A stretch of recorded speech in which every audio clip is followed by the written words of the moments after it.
All right. So this summer has been the summer of women spending money on women. It's been Oh, come on. the conversation this summer has been women have purchasing power and they are spending it on people that inspire them. Barbie movie, Taylor Swift, Barbie, and the Queen, the one Swiftie, and only, the one of one, my queen, Beyonce. Beyonce, Beyonce. Here is what moved me about Beyonce. Not only is she giving us a visual, amazing corporeal experience, she is also stimulating the economy. She is like a walking stimulus package for all of these areas that she goes into. And I love that for us. To the tune of billions of dollars. Billions, billions. Today, I think you guessed it, we're going to be talking about Renaissance, the year of Renaissance, the months of Renaissance, what this album means to me, why it's so important to have this album out, why it's important to build a safe Black queer space in 2023. And we did a nice little wine and cheese pairing where we got some great books and paired them with amazing tracks. So this is going to be a great one. Let's get into it. So, you are tuned in to Unbound, the podcast where we take you on a wild ride through the world of pop culture and romance, sometimes with our rose colored glasses off. I am Adriana Herrera. I write romance full of people who look and sound like my people, getting unapologetic happy endings. And I'm your co-host, Nikki Payne, Black Jane Austen fangirl, author of Pride and Protest, a cultural anthropologist by day, and belligerent wine mom by night. Thank you for joining us today. The first thing that I want to say that struck me about this album is that it feels like a tribute to aunties and gay uncles, right? That there is this way that not just your parents have this impact and influence on you, that these outside experiences, aunties, uncles, shape the way you see the world, shape the music that you see, shape the style, shape your vision of yourself. Uncle Johnny made my dress, right? We think about how soulful some of these songs are that make you move. You think about, like, that auntie who's, seeing that married man, and smoking those cigarettes, right? Like, I grew up in this world where music was a shorthand for your emotional experience. And you sat in a song and you sat in an emotion with your mother, with your aunts, and it was about a communal experience. And I love Renaissance for reinventing that, for remaking that for us. Yeah, I mean, I think part of what, and I think Beyonce for the last three albums, since the Beyonce, the Black Album is what I call it, and Lemonade and Renaissance, she's been really having a conversation, I think, with herself. And we are just kind of like, she's engaging us in that conversation with her about culture, about how she wants to embody culture, how she wants to use it for inspiration, but also little like her own liberation about being able to speak about her life, about Yes. her experiences, about her trauma, about her evolution. And I think it really, for me personally, and you and I have talked about this, I feel like with Beyonce, I have also been able to find some kind of marker for my own growth and understanding of myself. And with Renaissance, I Mm. think what she's given us is like we've moved beyond. I feel like the Black Album was so much about her as an artist and her like really trying to break with this mold that she was put in for so much of her career. Lemonade was about her and her relationship and like how the Yeah. world was like brought into her relationship when Solange did what she did in that elevator. Of course, things gonna go down. There's $1 billion on the elevator. Yes. Exactly. The elevator fight heard around the world. And then this is Beyonce bringing us into her community, right? Because who amongst us, like everybody grew up with a gay uncle. Yeah. Yeah. Everybody, like you said, grew up with an auntie who has always had like love trouble, who was Yes. always heartbroken, who was Yes. always crying fountains and moving mountains. Like it is Yes. it is truly, I feel like she has opened us up to like queer blackness. Yes, and here's the thing: it's like she has turned those from periphery experiences, right, and moved them into the center to Yes. say, like, what if this was at the heart? And I think she nailed it. She nailed it. And just like really, I mean, I went to the concert, you went to the concert, and one thing that I saw her twice. Mm, And I thought the first time was like, of course, like very moving for me. Like I wept. mhm. And then I thought for the second one, I've already seen it, so it's not I'll be going to fine. be as emotional for me. I cried more because it was New York. It's where I've been living. It's where I've been, where most of my life in America has been. And I think being in that space with other New Yorkers, a lot of Dominicans from New York City were there. It also was a moving experience. And just to be able to sit in joy. And I think that is, to me, what Beyonce has done with this album. Every time I listen to it, I feel such deep joy, like such a license to move my body, I love the way you said that. A license to move your body, to take up space in the world. to release my wiggle. Release the wiggle. Oh my gosh. First of all, I want that to be the title of like my memoir. Nikki Payne, Release the Wiggle. I love it. Re- and so I mean, looking at it as a parallel, right, to like romance and what we Mhm. do, right, the kinds of books that we write and the intention that we write of wanting to see Black people in Black bodies, brown people in brown bodies being able to get their joy.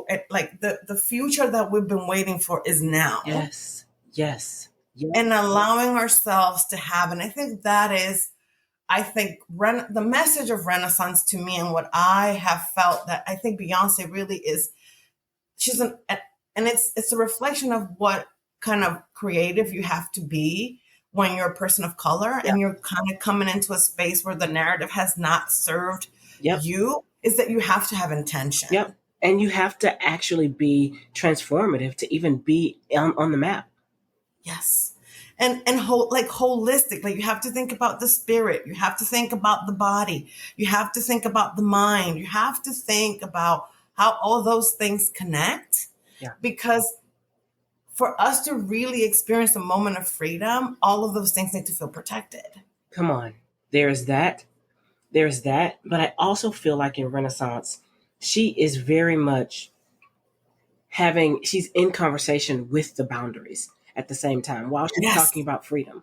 Like, I'm thinking about Church Girl and like the structure and stricture, of those, like, those folks who grew up in these societies, queer, Black, like the Yes. people who are respectability politics, who are told that There we go. their sexuality and wanting to feel this way and wanting to experience something is inherently evil, is wrong, is, puts them on the track to, go to hell. I think that she is also like in conversation with these boundaries to say, like, like, don't hurt nobody. Like, this is your body, and I'm gonna tell everybody. You know what I mean?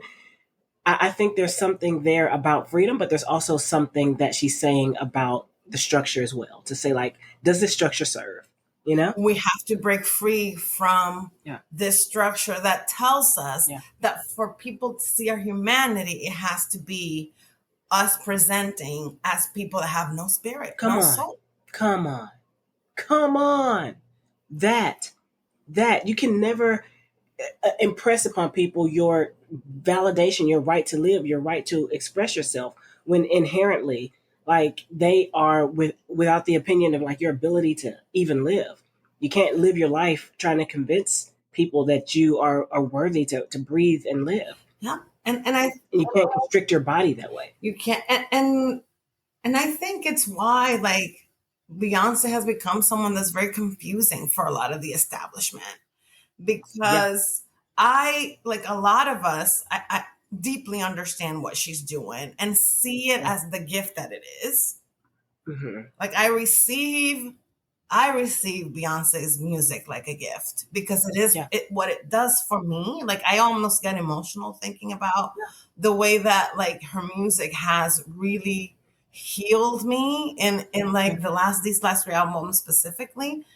But I think unapologetic self-expression and Yep. stepping into I like raunchy sex. I like to Yeah. talk about my husband's dick and how much I like it. Mm-hmm. And I am also the kind of woman who like is I'm a mom. I am concerned and I am working towards like maintaining my bloodline and this legacy that I'm creating. I want to hold up my ancestors, my queer ancestors. Like all of that, I I have to think that it feels almost like too much because we never get to be that big. Yeah. Yeah. And this is controversial. Okay. Are you ready? Let's lean in. Um, One of the reasons why I feel like a lot of people of color struggle with Beyonce's success, right? Like all of these rumors about Illuminati. Y'all haters corny with that Naughty Illuminati mess. myth, right? Um, and and these, questions about like her, like all of these pastors and big mega churches are saying like, don't go to the Beyonce concert. I feel like there is a discourse about like once someone like steps into their like actual power and take away and eschew particularly black respectability politics and stop trying to please particularly like the white establishment, it is read in certain circles as evil. Like when you think about most of the instances in which people of African descent, have grabbed power for themselves and eschewed white like social structures. I don't want to get too nerdy, but like you can think about the Haitian Yes. Revolution and the rise of voodoo, Yes. and Yes. how that is immediately seen as a association with the devil and Yes. evil and bad. And we have to like really unpack why a black woman who throws off the cover of the industry of white structures is seen as evil, Yeah. and directly why that power directly challenges like your sense of safety in the infrastructure that you're in. Yeah. I mean, it's interesting that you just mentioned the Haitian Revolution and Beyonce because I've just finished reading like a Toussaint Louverture biography Yes. called The Black Spartacus. And one of the things that struck me about that book and just like his life, and I also think about Beyonce, is I think there's this process that happens like as a person who is like smart and sees like the structures of power and Mm-hmm. like and like has a strong sense of their own talent, of their own skill, of like their purpose. Mm-hmm. Like there's this place where like you like initially you have to negotiate within the structures of power and you Yeah. have to align with these structures of power, or at least you think that is the path Mm-hmm. forward. And then the more that you kind of shed that, Yep. then the more that you become this figure that for some is like almost like, How dare she? yeah, how dare she? For others, it's almost like a deity. Like people see you as almost like otherworldly, Yeah. almost like it's either something that like she's not quite human. She can't be because for you to achieve this, like there's something that has to be like beyond humanity. Yes, there's something suspicious about your transformation, about your transcendence. Yes, and then you become this like mythical Yes. figure, right? As I was reading this Toussaint Louverture, which by the way is great, it's called Black Spartacus. I can't remember the author's name right now, but if you're interested in biographies, that one's really good. Love it.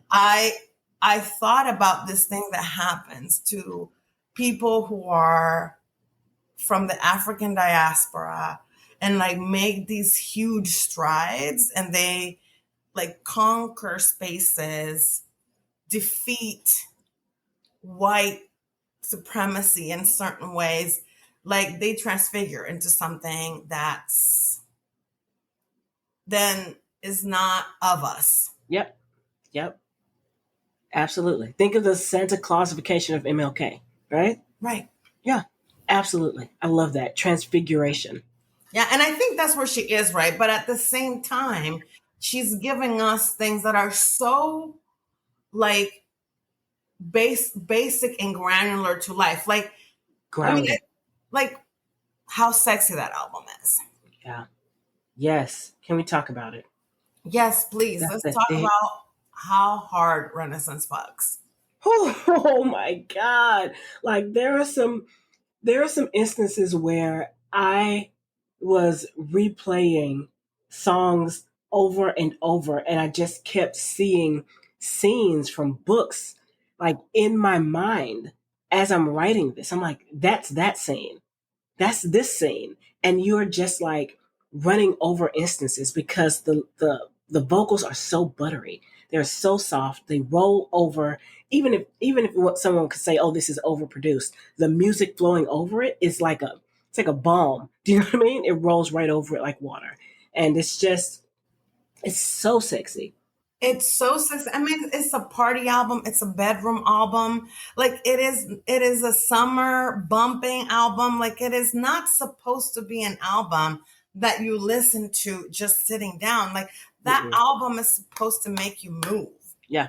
It's supposed to make like you can't think about a song like you can listen to a song like Thick Yes.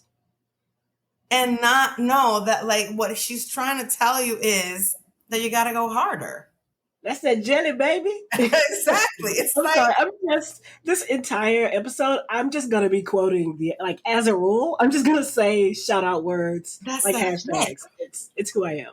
And so again, in the way that what she gives us in that album, and again, I will always say that Renaissance to me is Beyonce proposing. We've all worked too hard.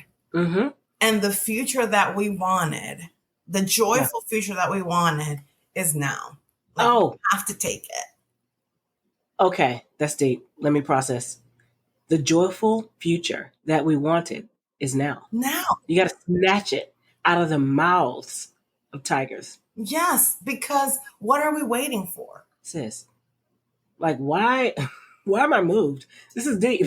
Okay. What are we doing? Okay. I mean, those 3 hours to me, like those 3 hours of that concert, we were fortunate enough. Although December 1st, we will be able to see it again and experience it together. Yes. Please get your tickets. Get your tickets now. Was truly being able to not think about who was looking at me, Mm-hmm. how my clothes fit, How your body looked. how my body looked, if my hair was too frizzy. It was just me communing with this person that has truly created something to celebrate, Yep. like my DNA. Yes. Yes. Your body, your sexuality, Yes. everything.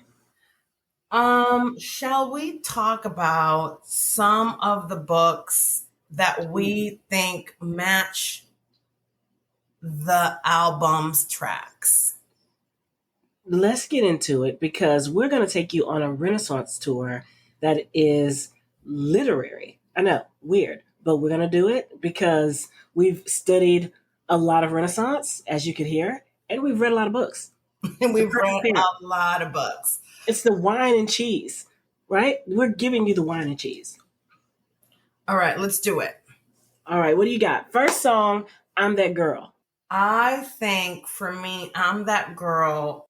Probably the book that comes to mind for me is American Royalty by Tracy Livesey. Mm. Oh, that's good. That's good. Of course. Of course. Because you've got Danny, who, by the way, is inspired on Megan Thee Stallion, who was hot girl shit. I think the only, other than Diana Ross, the only artist that Beyonce brought on stage for the Yep. Renaissance tour. Yep. That's such a perfect. That's so perfect. Have you seen that? There's a video that someone did with like a voiceover of their like experience at the tour, and they were at that night, the Houston shows, and she was like, Beyonce is the only person that can make you a feature in your own song. Yeah, exactly. Exactly. Like, how did that happen? No, I love that. That Houston show was fantastic. I'm from Houston, so I watched it live stream twice, and I cried live stream. So I'm on a weird level of like, Houston was epic. Houston was epic. Yes. Do you know what? Like, just like as a parentheses, I have like withdrawals because I follow so many Beyonce accounts that every morning through the whole tour, the first thing that I would see on my feed on Instagram was what outfit she had on, which songs she included. And now, like, a little clip of Blue Ivy doing her thing. Yes. Miss Tina, like, giving a little update of the concert. And now, like, all that is gone. And I feel I miss it. Yes, my feet is dry. My feet is so dry. Honestly, like, I was like, I miss the updates. Yeah. Anyway, so what's your pick for I'm That Girl? Oh, I'm That Girl. I had to go historical. Weird. Okay. Beverly Jenkins, Rebel. Okay. Let me tell you something. She's trying to help this emancipated community. It's Reconstruction. When I think of the beginning, these motherfuckers ain't stopping me. Do you know what I mean? It is that. You know, Beverly Jenkins heroines are always mostly about that life. But like Rebel in particular, come on. She's that girl. She really is that girl. Have you read To Catch a Raven? I have not yet. So that one is like, they're trying to steal back the Constitution. Like, it's something like and this is I mean, then again, any Beverly Jenkins heroine is gonna like be that song. It's gonna be that girl. Yeah. Because Beverly Jenkins is that girl. Yeah. And so that one too is like amazing. And it really is like, they are like conspiring to like steal back the Constitution. Like, it is like, it's got spy vibes. I must. Yeah, it's great. I simply must. All right, let's go with Cozy. Oh, Cozy. I love Cozy. I feel like Cozy is like the point of like super self-actualization. This is not a romance. Let me just say this from the jump, that the song I thought of was not a romance. But Nicole Perkins is just great for writing out like what it meant, like this journey through self-actualization. Sometimes I trip on how happy we could be. It's like one of my favorite memoirs.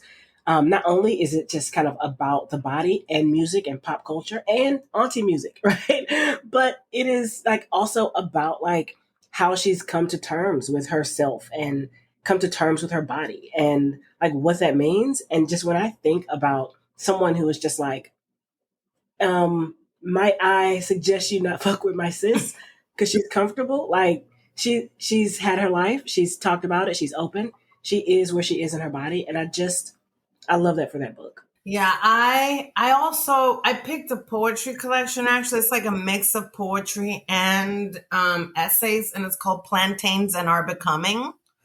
By Melania Marte, and she's a Afro-Dominican American poet. It came out, I think, over the summer, and it is really beautiful. She's born and raised here, but she did like a homegoing thing and went back to the DR and lived there for a few years to really reconnect with her roots. And it's kind of like really around that experience. It's beautiful. It really delves into like the multiplicities of Dominican, Blackness, diaspora. Yes. It's very good. Plantains and Are Becoming. It's good. Oh, I love it. Yeah. I love it. Now, alien superstar, ethereal, ghostly, gorgeous, hot, futuristic, again, a singular sensation. I chose Love and Color by Bolu Babalola. I hope I got that right. But it is to me, when I think of just an otherworldly collection of short stories, but they are like gorgeous retellings, otherworldly, other universes. And I just find that book fantastic. And it is to me like on this like astral level of looking at all the sides of love. And Yes. it's to me like ethereal in that way. I love that book. I love that. I think I would probably like pair it, and I love the love and color pick. I was like almost like, okay, maybe that can be mine. Um, but there's a collection too that I think is a good pairing for love and color called Reclaim the Stars. And it was actually edited by Zoraida Cordova, who is a author who writes YA. She writes fantasy, but also writes romance under Zoe Castile. And it is science fiction fantasy short stories, all written by Latin and indigenous authors. And it is really great. And it And what was the title again? Reclaim the Stars. Reclaim the Stars. Yes. And it's also that way where it's like, you know what? Latinx's space is always going to get me because that's everything I ever wanted watching Star Trek and Battlestar Galactica. On. Why has it taken me so long to discover that you are a Trekkie? This is probably a violation. Okay? This is wild. I came into it from my cousins who lived here because in the DR side, like Star Trek wasn't really a thing, but I would come every summer, and one of my cousins was like a convention Trekkie in the 90s. Wow. Who's your favorite captain? I mean, I am a big Spock fan, and I'm particularly Kirk and Spock ship. Okay. That ship. OG. That ship is my thing. Although I have to say, like, Uhura was my cousin's favorite. Oh. And so that character, because again, like my cousin educated me a lot on like the significance of her even being able to be on that show. Yep. So we have to have a whole Trek like season. We have to have a whole Trek episode because it's such an interesting thing. It's one of those things that I didn't really realize was like a very Black thing until I lived here in the States. I was like, I did not make that connection, but now that I think about it, it makes a lot of sense. Oh man. Because I had a couple of coworkers who were also like hardcore Trekkies because of Uhura. Yeah. Okay, so going back to what we're talking about, Reclaim the Stars, sci-fi fantasy, Latinos in space, and Love and Color for Alien Superstars. And then we have Cuff It, which is, it's like our girls' night out, bop, you know? Okay. It's like you're getting dressed, you're putting on your face. Yeah. I can see that. You're popping that bottle, pre-gaming. Yes. Why am I moving? Why am I dancing? Okay. So to me, that it was giving like and I'm gonna just plug myself, and I'm gonna say Carabiners in Paris, because to me, like it's like to me, Comfort is like my girls. Like I'm going out with the girlfriends. I feel like falling in love. This whole series. Yeah. I'm in the mood to something up. I mean, and that's, to me, that song is true. Like all of us, who is not playing that song when you're getting ready to go out? I don't know. Not that I go out that much anymore, but when I do, that's my song. So for me, it's, and also like Tracy Livesey has a great Girls Trip series. Like Lovers Trip is great. Girls Trip. So that to me is, you know what? I'm gonna put Sex, Life, and Sensibility in there because you know what? That's good. I don't know when this episode's gonna come out, but I know the pre-order's out. Y'all, please.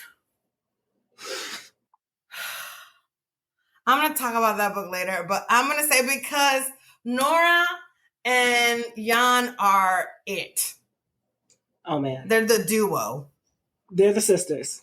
Jan is like My faking favorite person, but that's another conversation. Another conversation. What's your pick for Cuff It? Okay, now I'm all in on the girlfriends, but I picked these are also sisters, right? So this is Oh yeah, the Take a Hint, Danny Brown with Talia Hibbert. I love it because like Danny wasn't really looking for romance, but you throw Zaff in there, Big Daddy. Yeah. Oh my gosh. And just like, and suddenly it's, can I sit on top of you? I mean, I don't know what is this? And I'm just like, that moment of just like, just get with it. You know, like all you have to do is allow yourself to go with it. And to me, I felt like that Take a Hint, Danny Brown was just this moment of her allowing herself to get into it. And then it's like, bet you see stars. Have you ever had fun like this? Come on. Honestly, please, whenever this airs, in the comments, please tell us what is your girl's trip, like the girl's book that you love, because I'm now invested in finding more books that have that vibe of women just having fun with the women they love. Yes. And out looking for that D. You know what I mean? Like, it's like we're on the hunt for some D, and also we're having a great time. Come on. That part. Oh my God. Yes. Yes. Beyonce, why are you so great? Okay. Yeah. Energy. Energy. Energy. Okay. So, Alexandria House has a series. Okay. And this is book 2 in that series called Let Me Hold You. Baby. Okay. When I talk about magnetic energy, I took this very literally for energy because these people are magnets. Black sports romance. Okay. Can we talk about sports romance and why it's all hockey? I don't know. But Alexandria House has something for that ass. Okay. And it's just so much like sexual chemistry, so much energy between them. I mean, I love this. I love it. One of the things I'm most proud of that I've done this year is introduce my friend Nikki Payne to Alexandria House. Where have I been all my life? Okay, I don't know. I've been living under a rock. Where have I been? That whole series, the McLean Brothers, honestly, the McLean Brothers is fantastic. Every one of those books, you could do a 2-hour episode on everything that. And Alexandria House is a perfect person to pair with Beyonce because that's a woman that's doing it for the culture. Come on. For herself and us. Like, no unapologetically Black, but like a celebration of Blackness. Like, there's just like so much texture, so much that she brings into those books. Like, from Uncle Chester Lee to the Cookhouse, but this one's particular. Like, let's just say Energy's my pick for Energy is also the McLean Brothers. But come on, age gap. She's older. Mm-hmm. There's mess because she is the mom of the guy he hates in the team. It is so juicy, y'all. It is juicy. Get with it. It is so freaking good. It is literally like that whole series you can devour. Actually, this, no matter when this airs, Alexandria House has been reposting these TikToks of a woman that's reading the series for the first time. Yes. She literally like will do like a post that is like her journey as she's reading each book. And it is hilarious. So look, follow Alexandria House, buy her books. She's amazing. And if you want books that fuck, Alexandria House has got you covered. My goodness. Make you uncomfortable in your seat. Do you understand what I'm saying? This is an Alexandria House Stan account. Yeah, it really is. All right. Break My Soul. Break My Soul. Who do you have for Break My Soul? I actually had another Kennedy Ryan book. Oh, you did? Break My Soul is Kennedy Ryan's. Yes. I think Kennedy Ryan, I had Before I Let Go. But I think Real is also perfect. I mean, Real is probably, I would say, appropriate pairing for this album. Yeah. Yeah. but specifically break my soul because I think before I let go, and it's like a story about finding yourself Yeah. after trauma, after struggle, like reclaiming your own humanity, your joy, fixing, healing. Yes. And Yes. Soul is about all these things of like healing, Yes. fixing. So Yes. that was my pick, was Before I Let Go by Kennedy Ryan. Yeah. And you got Real. And yeah, I definitely picked Real just because, I mean, our main character was absolutely going through it, but she was so defiant about what she was experiencing, not defining her, not breaking her. And it was just such a resilience in this character. And I love that. I love that, And she's one of those female characters that I love so much that I'm still giving a little shade to her male character for just not realizing that sooner. I'm just like, it should have been first page, but whatever, cool. But yeah, I love this book, and I love that kind of resilient, indomitable spirit. I love it. Yeah. So what is your pick? Let's talk about Church Girl, because I think Church Mm, Girl, mm, for all of us. I mean, okay, so I have a problem now because I talked about sex lies and sensibility before, but that was actually my pick for Church Girl. So oh, void yes, my previous statements. yes, I see that absolutely. But you go and talk about your what Church Girl means to you and what you picked, Mm. and I will follow up and talk about your book for a minute. Um, Church girl to me who grew up in Kojic, okay, Kojic Black Church, which is like the Black Church on steroids, okay. I think it stands for Church of God in Christ. It's a whole vibe. Um, it resonated with me so much. But I mean, I think my pick is a little on the nose, just because The Secret Lives of Church Ladies Mhm. um, is exactly about this restraint, about Black women bursting and pushing out against the strictures of respectability politics, about where your body lives in these spaces in which you're not supposed to have desire, which you're not supposed to express, you know? I mean, honestly, like Secret Lives of Church Ladies could have the subtitle of Church People Be Fucking.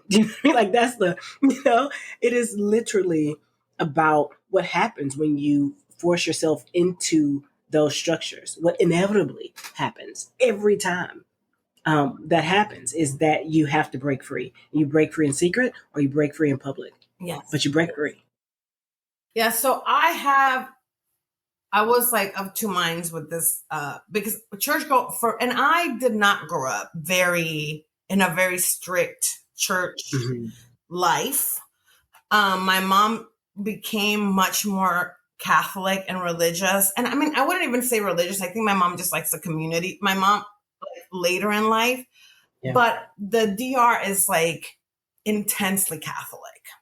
yeah, And so I like the Catholicism culture of the DR was very oppressive to me. yeah, I felt always like it was very hypocritical to me, the way that men got to live, the way that women got to live, and all of that. So to me, yeah, like it was, I have always equated church with like this, like very oppressive culture for women and for people who are yes, not cis het men.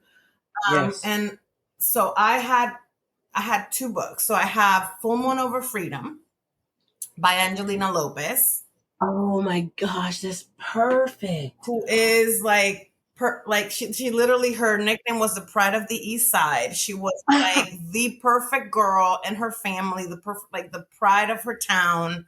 And she comes back home divorced, broke, and broken, Yeah, and has to literally like rediscover herself in large part through brujeria, through like her connection to like her family, like her grandmother specifically, like the brujeria and your the pick is magic. so on the nose. This is so on the nose. You do not understand. So Full Metal, it literally is Church Girl. And then also because I just finished reading it this week, Sex, License, Sensibility by one Nikki Payne is also one.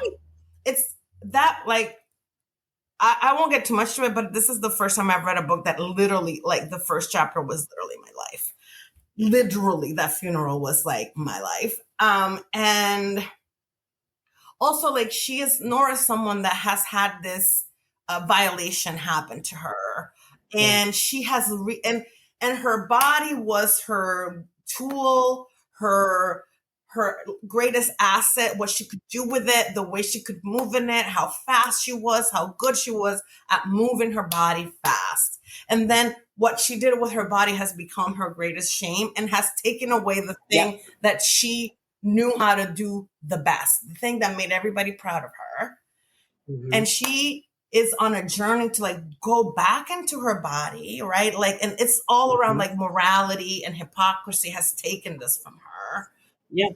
And her mom also, her mom's life, her mom was her dad's mistress, which is something she, and so like that also, that piece of it is something that is tied to like her understanding what her life was the way it was. Yeah. And then she meets this man who sees sees what's been broken and helps her put it back together. Yeah. Wow. The defense rests. Wow. I love that description. That is exactly that's beautiful. I won't go too far into Nothing further, Your Honor. Yeah. A connection with her body and like being in her body is just such a theme. Yeah. And the trauma that she's like, as a trauma therapist, by the way, like reading that, I was like, this is so well done. But yes, those are my two choices. Yes. Yo, brown women healing and getting their backs broken. Come on, broken. All you need in your life. Go read it. All you need. All you need. All you need. All right, Plastic Off the Sofa. Okay, Plastic Off the Sofa. Such a soft, beautiful song about vulnerability. And this is a surprising pick, but Big Frida, God Save the Queen Diva. Yes! Okay? Big Frida, who is known for being loud and brash, and it's just like the center of bounce music in New Orleans, which I grew up with all my life. You can just hear her, hear their voices just like broadly. But this book is so tender. Yeah. It is so heartfelt. Even her discussion and chapters on Katrina are absolutely heartbreaking. And it was beautiful. Yeah, that's a great pick. Okay, so the next one is one of my favorite tracks in the whole Virgo's Room. The whole album is so vibey. It's so sexy. It's so sexy. It's literally like it's like a booty call song. Yeah. Yeah, it absolutely is. And I'm not a Virgo, but I was definitely feeling like a little bit of FOMO. I'm just like, is this how Virgos are out here living their lives? Okay. It makes sense for a Virgo. Like I'm a Leo, so I would probably do something not as smooth. The way I ask for attention is a lot more, let's say, disruptive for the other person.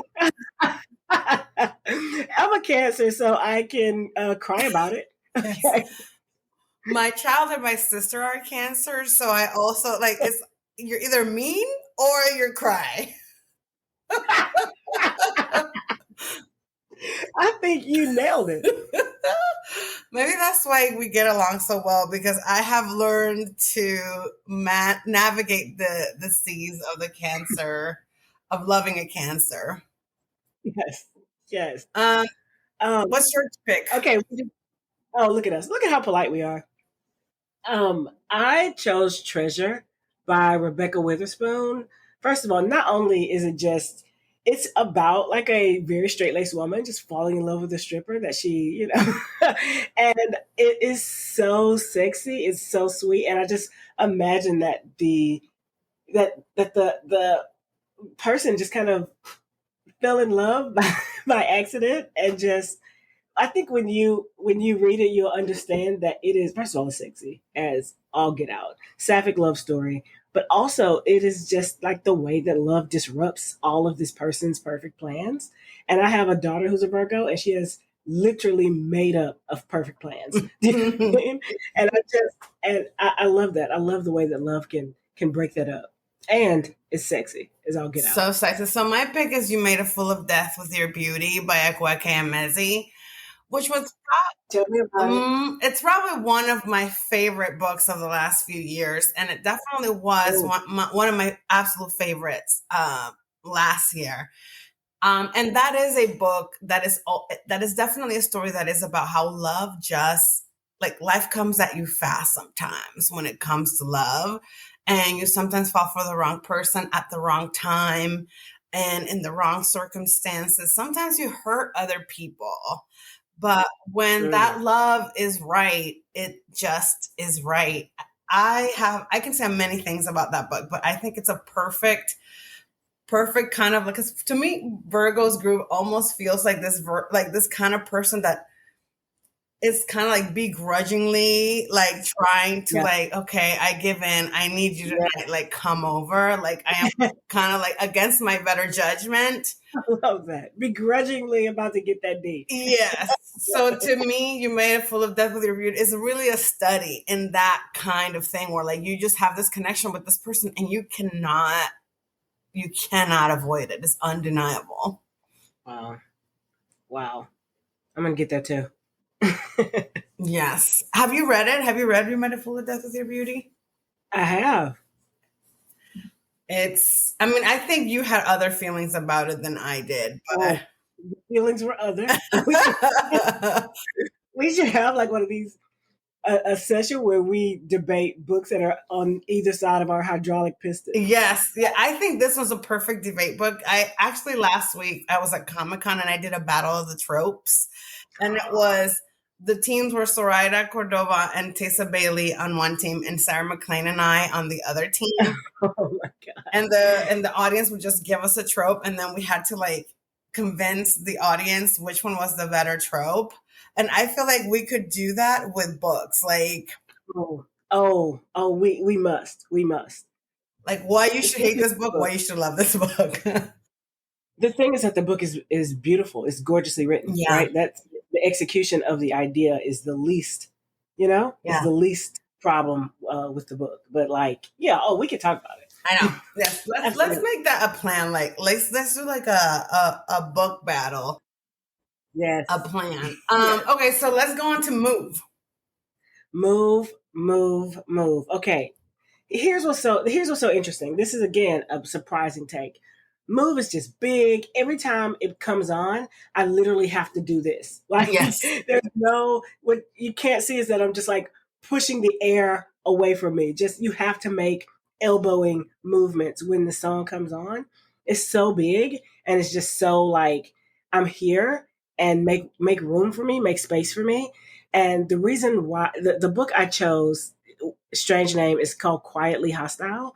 And I love Samantha Irby. I think she has such an interesting POV. And while the person and the book seems a little understated, I find it actually a very, very bold Black queer like collection of essays that it is so sometimes small and mundane in its intricacies of just living in her body that it ends up turning into such a powerhouse book.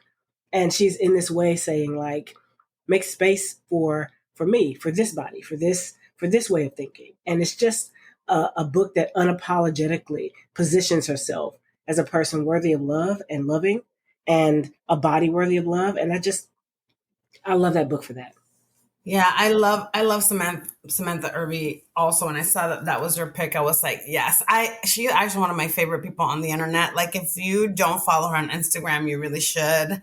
I don't. Who am I? I think her handle is bitches gotta eat. So Yes. so she's easy to find, and she doesn't post as much anymore. I think her spouse is, going through some health stuff, but like she is hilarious and has Hilarious. like the most like she had like a whole post the other day about how she feels like what she needs right now is for people on television to have like regular teeth again.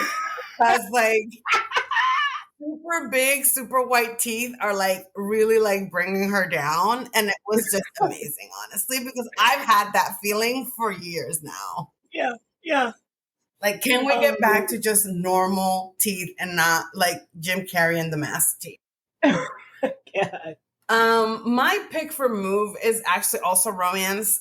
It is all of the books by Farrah Sean that are from the Boyfriend Project, the Dating Playbook, and the Hookup Plan. And if you haven't read that series, because this song makes me think of like girls out, like get out the way, move out, great, like that booming Grace Jones feature, Yes. like that sample right in the beginning of the book is just so, it's a vibe.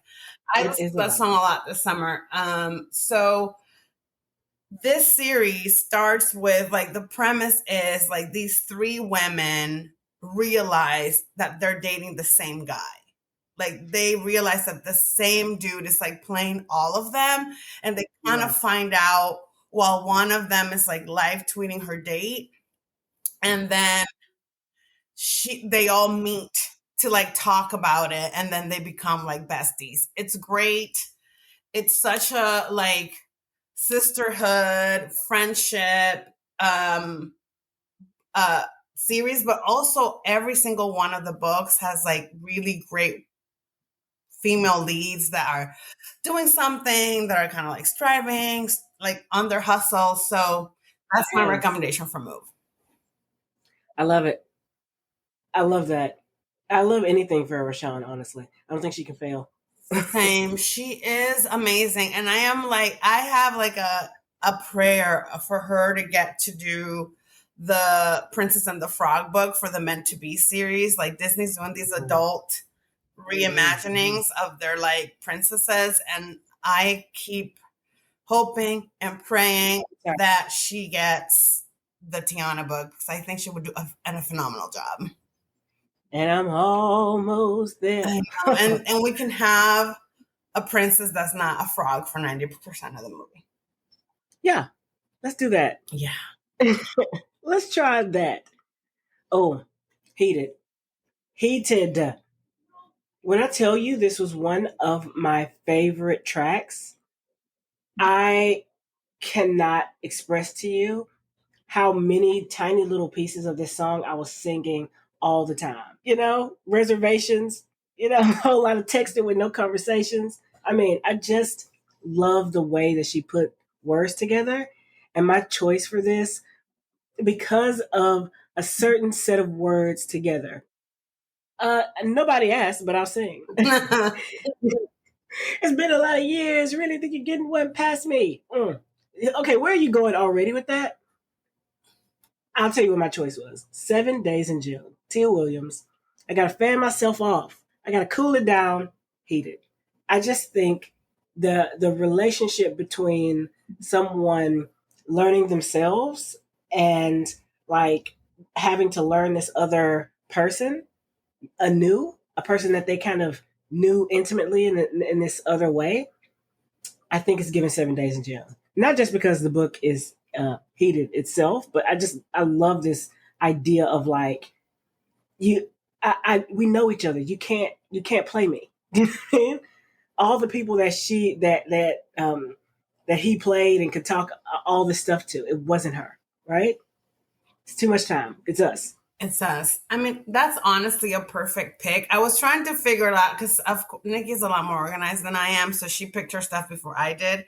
And I was trying to come up with a better with another thing that I would pick, and I mean, there's others, but I feel like that particularly is perfect, not just because they have this long history and a complicated history, but because the book is also like very much like in this very small time period, a lot of things happen between them in that week, and they had like the way that she executed like the piece of like the timing for them.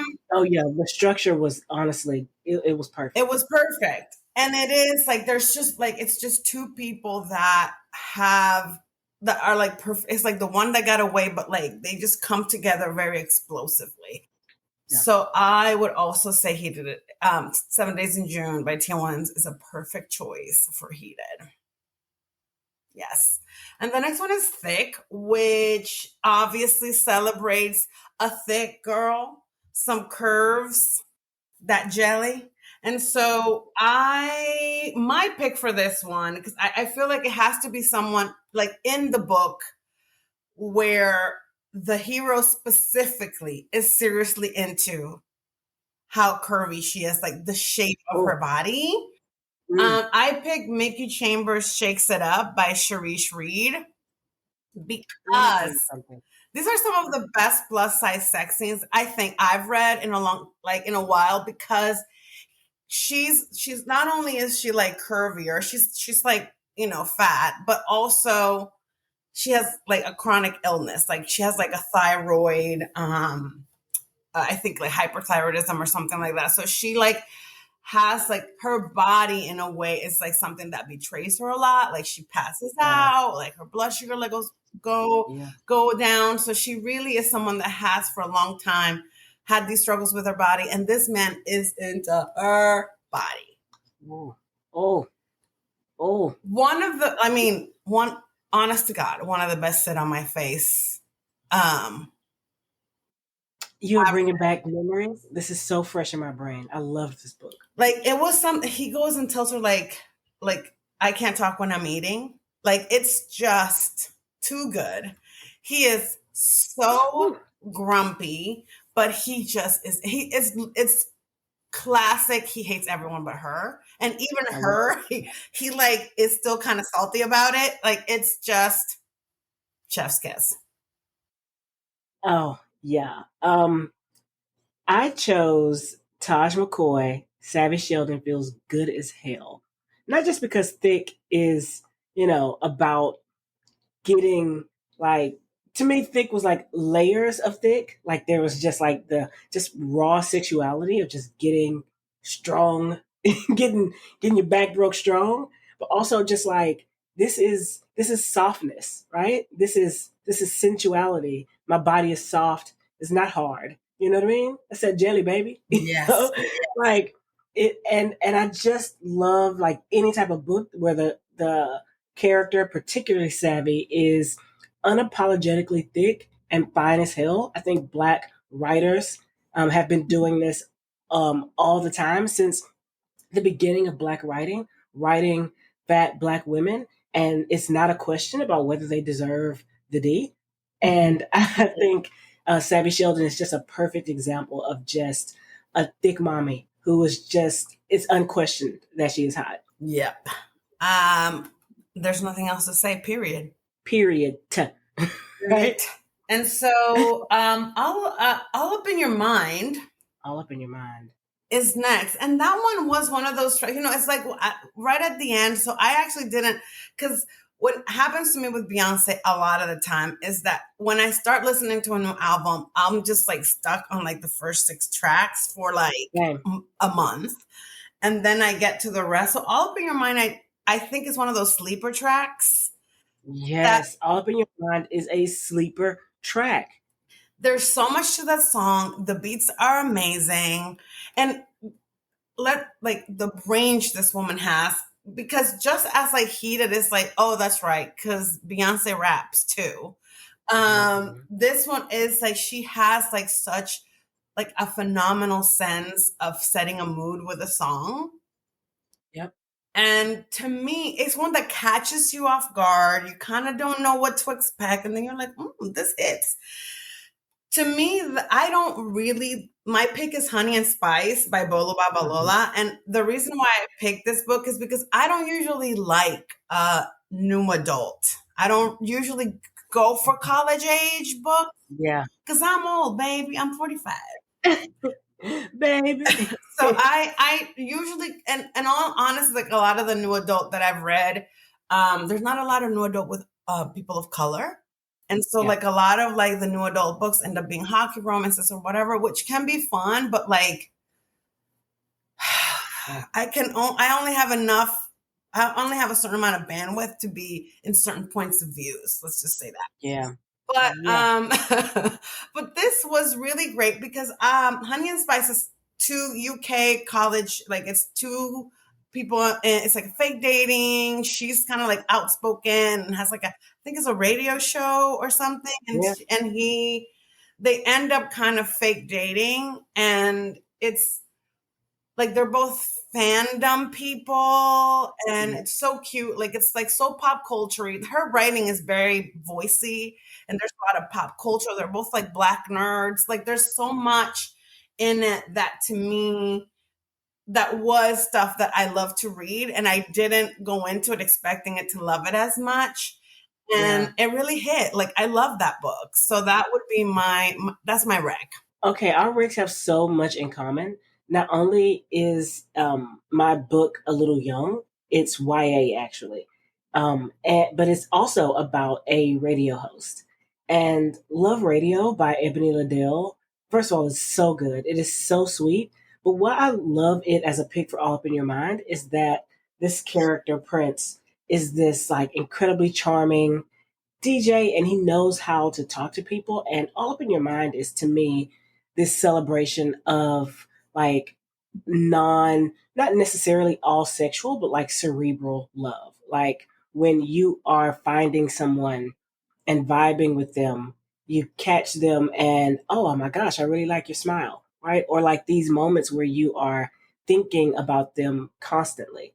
And it's like all you're thinking about. And somehow they have infected your brain chemistry. And I love this. I loved Love Radio for this because he was just this person in her ear, all the time. Incredibly charming. And he won. Like my 17-year-old boyfriend could never. Do you know what I mean? Like when I was a kid, no one could Prince Jones, but Prince Jones is literally all up in everybody's mind. Yes, I actually read that book last year and really enjoyed it. I love Love Radio. That's an excellent pick and perfect for that song.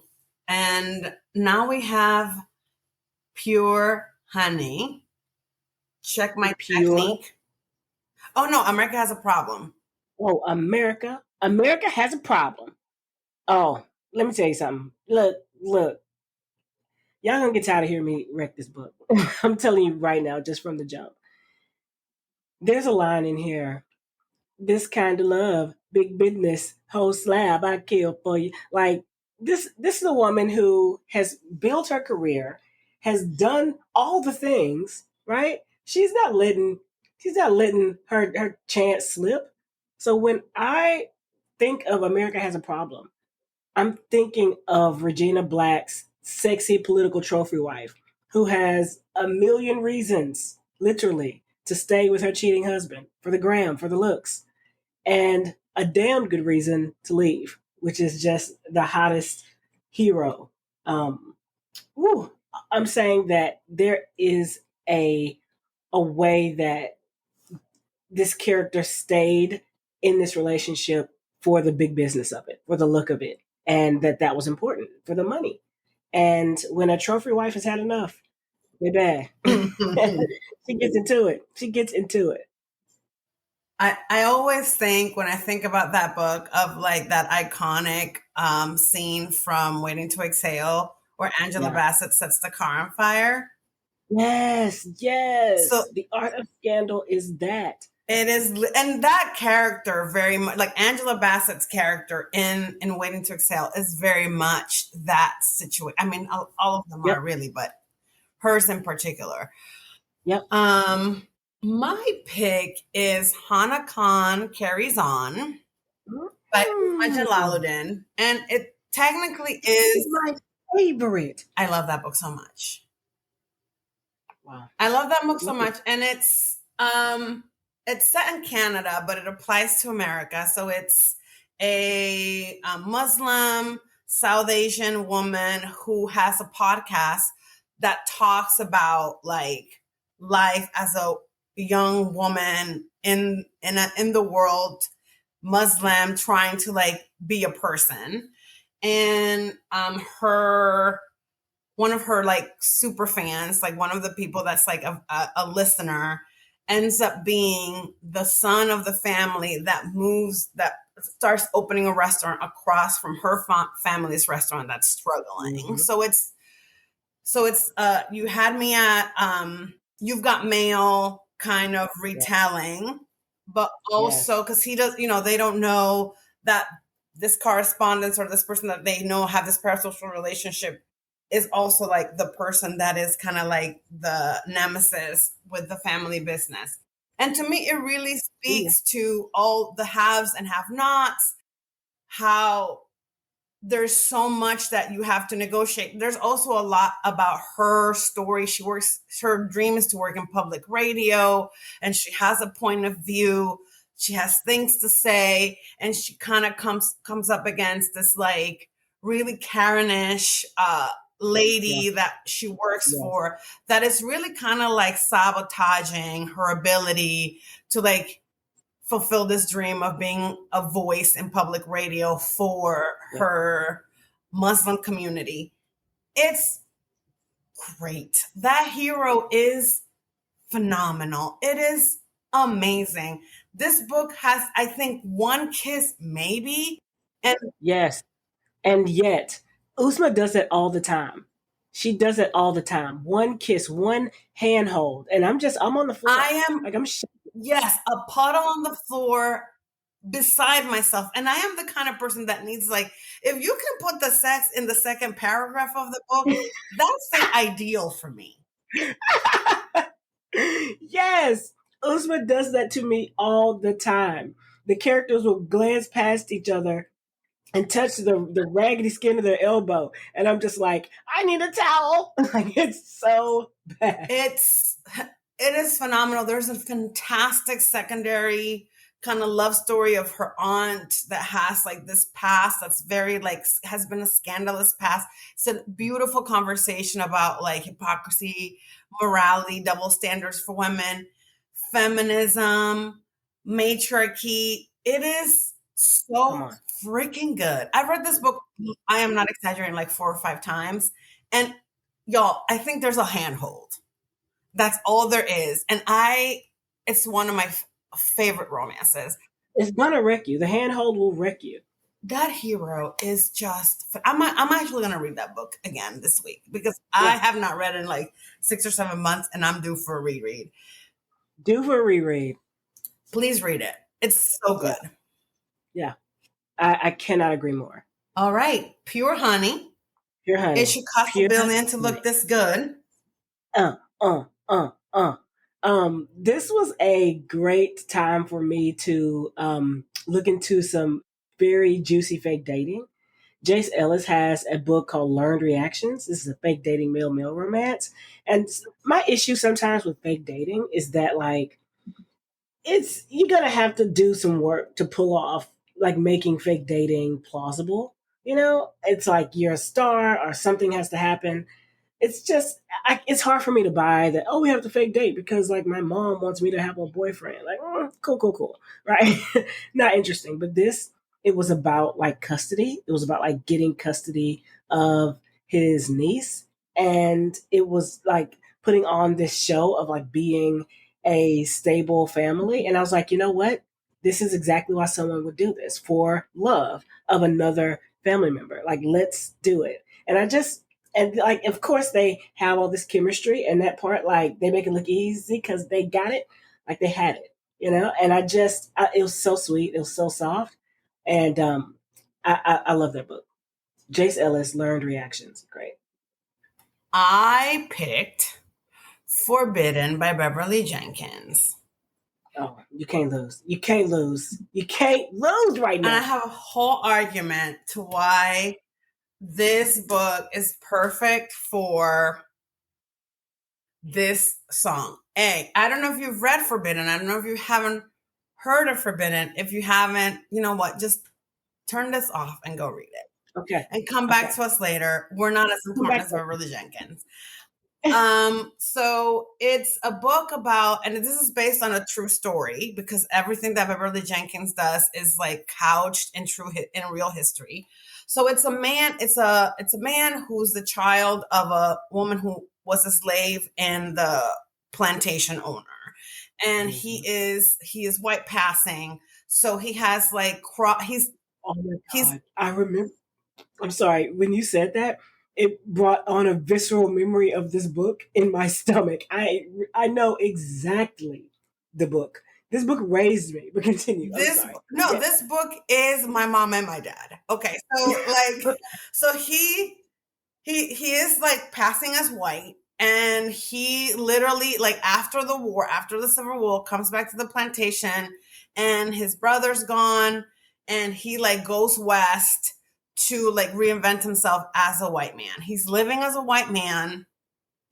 This woman is like in Chicago. Her dream is to move to San Francisco to try to start her own restaurant because she's a cook. She wants to start over. She ends up kind of like getting like robbed and ends up like in the desert. He rescues her from the desert, brings her to his like saloon in like, I think it's like Nevada. It's like in the West. And then she ends up like starting to like, she wants to like earn her keep. She has to recover from like the sun exposure, dehydration. He's healing her. He's got her in his bed, giving her broth. And so then she starts cooking for him. She's a hit. Because she's got what? She's got technique. Okay. So she makes it look easy. All right. To make amazing food. She looks amazing. This man is ready to literally like, he's like, I gotta go back in. I gotta go back. I gotta cross the line and go back in. I'm brown. I'm back again. Today on this day. Ready to blow up his life, which he does for her.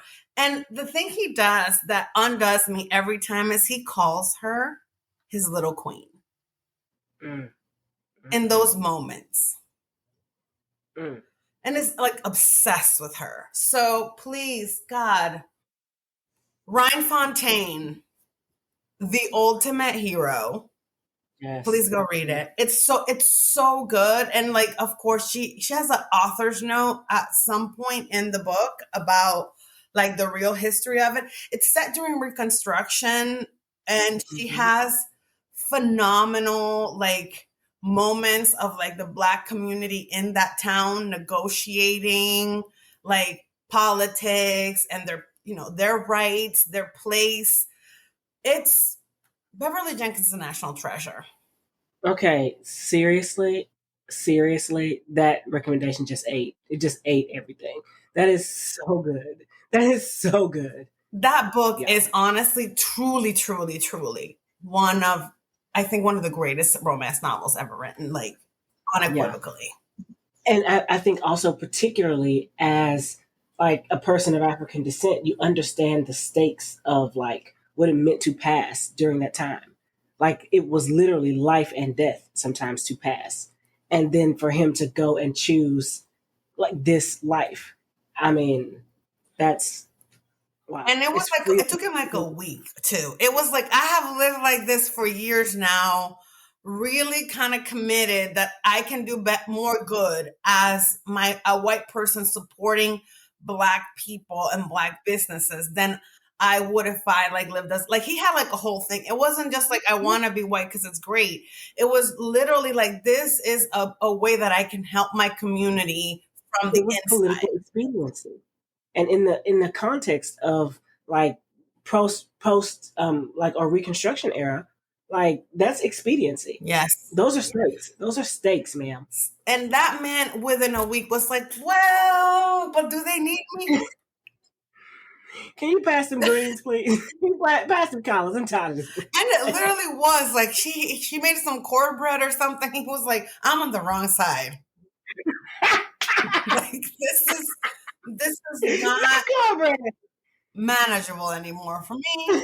Literally, like I'm gonna go see my brother and tell him the plan is off. He just bites the cornbread and just toast the table over. Fuck this. What have I been doing? Oh my God. God, I love that book so much. I actually just reread it like a few months ago. The audio is amazing. I just listened to it again a few months ago and it still hits. Like it is truly a banger. Yeah. Yeah. We're coming up on the last track. Finally, Donna Summer, Summer Renaissance. The titular track. To me, I felt like this was like the statement. This is the vibe. This is the thing Beyonce was trying to say. And the reason why I chose this book, again, not a romance. I'm like getting, like, I didn't choose a lot of romance. Well, I chose a lot of romance, but I just felt like I have to essentially say this isn't a romance, but it is about love. Black Love Matters, Real Talk and Romance, Being Seen, and Happily Ever Afters. This is, to me, a book about like still believing that writing about and talking about Black love, Black joy is revolutionary. And I think it is still connected to this song because it's celebrating birth and rebirth and renaissance and joy and what that means to look at that through this Black lens. And I just love this book. I love this song because I think it does this nice little button. You know, it's my HEA. You know, and it's like, you did it, girl. You know what I mean? I feel good. I feel good. I feel so good. It's joy. It's Black joy, and I'm here for it. I feel so good.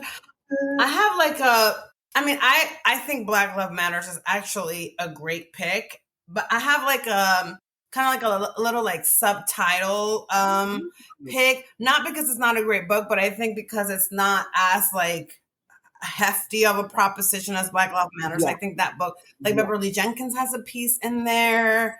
Carol Bell, who's like a scholar and a reviewer. I have one, but that's not like I'm not trying to. Ma'am, of course you have one. That's why. Okay. So it's actually I read that and learned so much. It's just fascinating to see people's like mission and like their journey into writing romance and thinking about romance to the degree that we do.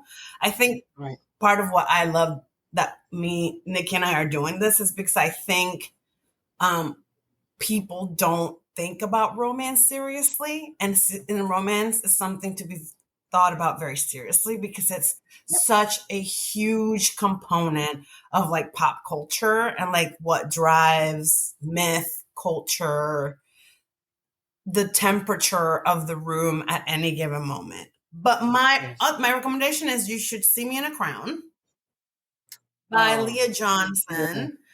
It is such a sweet book. It's a queer YA romance. It's high school. It's not college, and it's super sweet. It's about this girl that like is trying to get a date for the prom, and she's like struggling to make decisions about where she's gonna go to college. It is, and she also has like a chronic illness. Like it's very sweet. It's very soft. It's very triumphant, like Black girl love, and I really love that book. And it revolves also a lot around like music. Like music is like the thing that the two of them have, like her and her little love interest. So that's like my, like, if you want like a book that has a vibe that could be like a summer renaissance-y vibe, like you should See Me in a Crown by Leah Johnson. And she has another one that is set at a music festival.